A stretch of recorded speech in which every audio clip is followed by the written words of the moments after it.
20. aydan hemmäňize ýalkymly we gyzgynly salamlar bilen ylymyň we bilimiň adresi alazym danışmanlykdan avukat Murat Bermanow size iň täze we gowy habarlar bilen garşyňyza çykdy. Mehriban ýoldaşlarym, dostlar, dowamlar.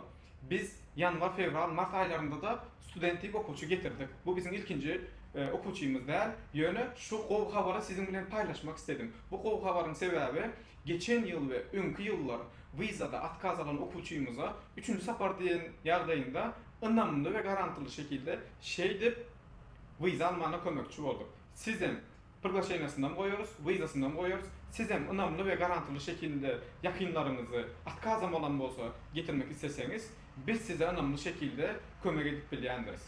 We kimde kim şu wagt awraýly, amatly okuwlarda ýerini aýytmak istese, ylym we bilimiň adresi alazym danışmanlyk hemme kime ynamly çözgü. Hoş sağ olun, sagykda görüşelim.